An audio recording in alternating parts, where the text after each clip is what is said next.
very common for women to get shamed in South Asian communities, especially in the American diaspora, for being promiscuous. And especially when it comes to time for marriage and things like that, which is obviously a much later age than it usually was. There's this whole emphasis on purity and wanting an unexperienced woman. And I see a lot of tension between mother-daughters or aunties and daughters. Not trying to villainize aunties right now, but I do see this generational tension of a lot of pressure being put onto South Asian women that are around my age, like 22 and in their 20s, to get married. We're not supposed to live a life until we find a husband, that we're not supposed to do anything, see the world, date, travel, until we're like in our late 20s, almost 30. That's simply not realistic.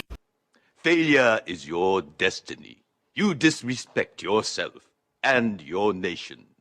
You are made of stupid.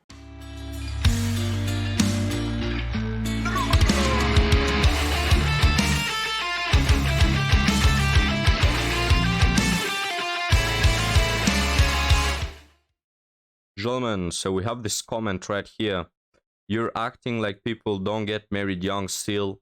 You bought into hookup culture, which only feeds into what men want. And so she replies with title, SLUT shaming and purity culture in the South Asian community. Like, she's going to present an essay for the class. But gentlemen, as you may have seen, I'm all dressed up for an occasion today. But we'll get to that at the end of the video. Now let's get started with this woman's essay and let's hear what she has to say. Let's talk about S-shaming and talking about hookup culture in the South Asian American communities.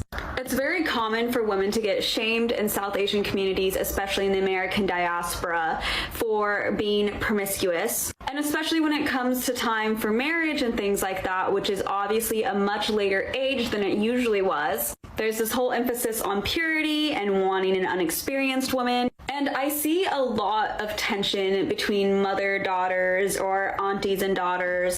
Not trying to villainize aunties right now, but I do see this generational tension of a lot of pressure being put onto South Asian women that are around my age, like 22 and in their 20s, to get married. But we now live in America, so you have to date the person you marry now. It's really interesting because this whole mental gap exists, especially in my family. My mom was forced to get an arranged marriage at 18. I actually don't know a single family member that didn't have an arranged marriage. So what's happening is these people who got married at 18 years old are comparing their lives to our lives when we're living in a different time with a different standard. Me and my mom. All right, we're gonna pause it here, gentlemen. You've probably seen a lot of euphemisms already, like experienced woman, to basically not say 3 or 4. But we'll skip over that for a moment. We'll sweep it under the rug, and we'll comment that the pressure you're referring to, first of all, it's not a pressure that comes from men or women or society. It's just a fact that exists, and the pressure comes from yourself, you know, from understanding reality. That's where the pressure comes from, because regardless of your ethnicity, race, or period that you've lived in, no matter if you know, if we had TikTok like 5 centuries BC, all right, people there experience the same as now, and it is that women, you know, at age 40 it gets you know, shaky to have a child. So, you know, you can blame God, okay, maybe he's a misogynist, maybe you can blame nature, maybe nature is misogynist, but that is the facts. You know, it's not something imposed by men or society, it's just a fact. So at age 40 it's already too late, and this is why we have a lot of women nowadays that at age 37, 35, you know, they suddenly, the alarm hits, all right, they've been snoozing the alarm throughout their whole life, and suddenly they get to 37 and they say, wait a minute, I've been partying, having my fun, you know, going to clubs, everything's been roses, but now suddenly I want a child, and it turns out that, hey, you need a man to have a child, you know. unluckily for these women. And then, you know, we have a problem. So you're gonna hear her rant all the time about, you know, society and pressure, whatever. You can't blame anyone. It's just how it works. It's stupid to be upset about it. It's like if I get upset that I only have 80 years to live. Well, that's the reality. You can whine all about it. You're not going to increase your lifespan. So why don't you adapt, you know, to reality instead of trying to live in a fairy tale? What about that? But let's continue, gentlemen. Recently had a talk about it, and she was like, oh my gosh, like, you're doing so much that I could never imagine doing at 22, or that I would never be allowed to do. And I'm like, yeah, sis, because I grow up in a different circumstance than you do. Of course I'm gonna be out here traveling, doing different things, and it's just not fair to use the same standards we had for like 18-year-old women and project them onto women in their like late 20s. It's just so infantilizing of brown women by our own community, and just such a weird double standard that we're not supposed to live a life until we find a husband. We're not supposed to live a life. So this woman, I think, guys, I only think that they just got her out of the basement. You know, they had her locked her up before she finds a husband. And this is like her 5 minutes a day of fresh air. So she decided to make a TikTok. No, the reality is no one is stopping you from living life, right? And you say that your mother was in a prearranged marriage, which I don't support, honestly, but I don't see you in a prearranged marriage. I don't think that the pressure you're talking about is your family wanting you to be in a prearranged marriage, all right? I don't think it's something that happens in America usually. Of course, it doesn't happen usually. I mean, it doesn't happen barely at all. You know, so the pressure, guys, that this woman is talking about is not someone putting a gun to her head and saying her, you know, saying to her, you're gonna marry this one guy. No, it's just the expectations they have towards her being able to lock a man, all right? And she knows she can't. She knows there will be problems, and she's all here worried, upset. Let's continue and find out. That we're not supposed to do anything, see the world, date, travel, until... Yes. Date is the key word, and what she means by date is have random hookups, guys. No one is stopping you from traveling. I've never heard a guy say like, I really like this woman, but man, she had a vacation to France. I can't date her anymore, you know? Oh no, she's been traveling, you know, like 3 times during her life. It's too much for me to take, man. Who has a problem with you traveling? Who has a problem with you living life, or even like going to university, whatever? I mean, yeah, it's useless for the most part, but no one is stopping you, right? No dude cares what you've done with your life unless you've been hooking up with random men, getting validation from random men, having an OF account, or spreading your legs for the whole city, right? Like, stop this bullcrap that you're trying to sell us that, oh, I can't live, I can't breathe, you know, the pressure is so high, there's so much expectations. No, there's one expectation, don't be a 3 or 4. You know, all the problems are summarized in don't be a 3 or 4. And I've mentioned this on the channel quite a few times, guys, that men, for the most part, they don't have a problem of dating a you know, slightly aged woman. Like, yes, most guys are, you know, attracted physically to the 20 years old, to the early 20 years old, but I don't think that men in general will have a problem to date a 25-year-old, a 27-year-old, you know, even a 28-year-old, right? I mean, if a 28-year-old woman comes to me and she's pretty attractive and she tells me, you know, I'm not married yet and I'm not in a relationship because I decided, you know, to travel, or I wanted to go and see family across the world, and I've lived there a couple years and I've been studying all the time, or I've been working, I've been busy, I've been doing that, you know, or maybe I had to take care of something. I mean, life, you know, everyone is busy. Maybe you're into sports, maybe you've like given your life to a cause that you like, whether that be work or a hobby or something. You've decided to professionally invest in something. Hey, nobody has a problem with that. I mean, I think that all of us like or are interested in something like that. The problem is when you're 28, 27, 26, and you've been single, not because you've been doing anything, but because, you've been just riding the carousel. Because all these women that say, I have to live life, I have to travel. You're not just traveling and just, sitting there or going to the beach or something. You're traveling, having hookups, meeting chads, going to clubs, getting validation from different men, having a body count of, triple digit numbers. You see what I'm talking? It's not like they're living life and just sitting around, like what they say with, date, travel until we're like, late 20s, as she mentioned.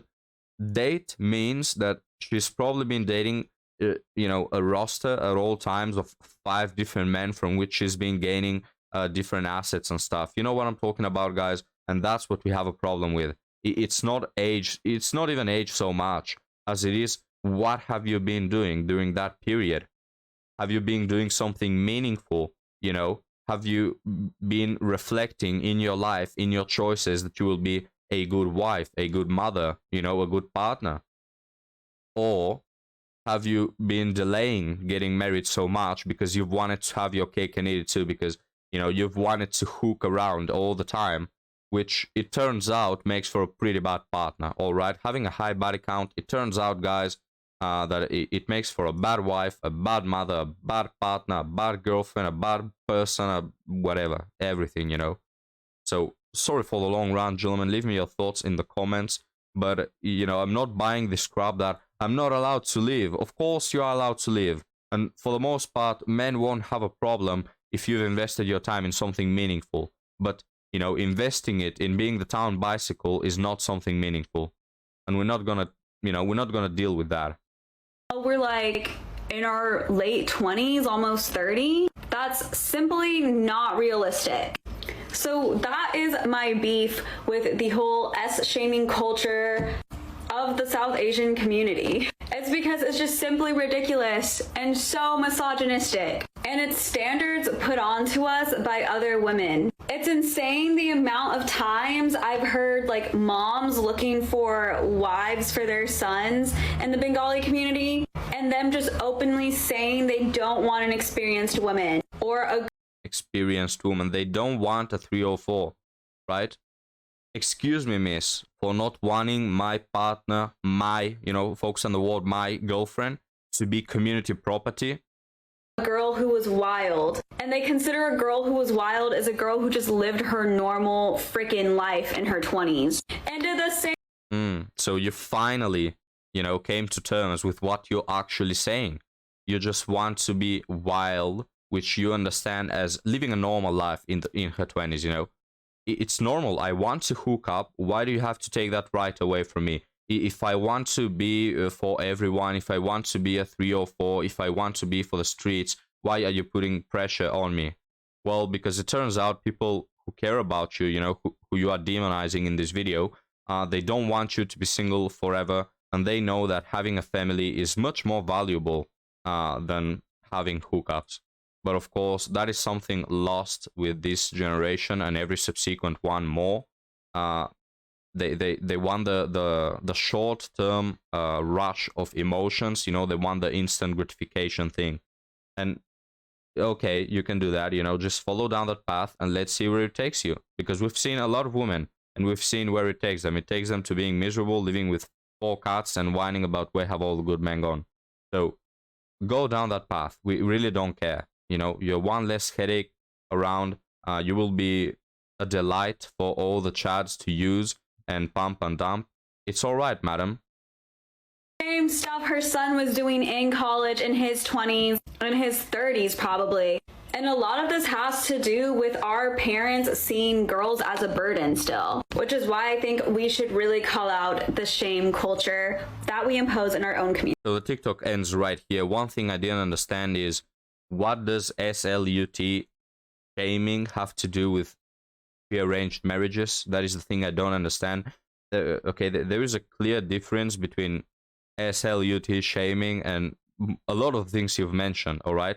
The S shaming that you're talking about is something specific that is good for society and is done, unto women that really are for the streets. So there's nothing bad there. No one will S shame you if you're not an S. You know what I mean? But guys, you can just throw away everything that she mentioned about prearranged marriages and whatever. The bottom line is, I want to have my cake and eat it too. I want to live my life and have my fun and, use men for different things. Use one as a wallet, use one for the hookups, use one for the attention, use one for Tuesdays where I don't have anything anything else scheduled. And I want to, have a free pass on that. I don't want men to, at a later point in life, tell me, no, actually, I'm not willing to date that kind of woman. She wants to have everything, guys. No accountability at all. This woman's entitlement and narcissism are through the roof. Essentially, guys, she just wants to have the cake and eat it too. But talking about cake, gentlemen, yesterday, I believe, was the birthday of the channel. And initially, I wanted to do a special video, covering one of the videos I auditioned with. I applied, and just telling a little of the story. But I thought it's not really, that interesting of a topic to make a full 15-minute video about it. But for now, guys, I just want to thank all of you, every single person watching this video, and the guys who have missed on this video. Thank you, right? I'm not usually a person in real life who cares a lot about festivities, all right? Only Christmas is the best. But when it's something that is emotionally involved, like this channel where I put a lot of effort into, it really makes me happy that a year has passed. In this year, we've gathered 7,500 subscribers, and we've got the views, the average views of the channel close to 5K. It's really astonishing, gentlemen. It really surprises me, and it makes me so happy that there's on average close to 5,000 people that watch every video and like it and comment. They get entertained. I hope you get entertained by these videos, guys. So again, thank you for being part of this journey. Thank all of you. You're making this possible, and I'm really happy. I'll probably never get to know any of you personally, guys. But just seeing the comments, reading them, getting to know what people think, getting to see the community, people responding to each other, or people talking to one another on Discord. And I'm sure the channel will keep growing, guys. And as it keeps growing, the community will also do. So thank you, guys. Thank you a lot. Thank you for watching this channel. And I'll see you next time, guys. Have a good one.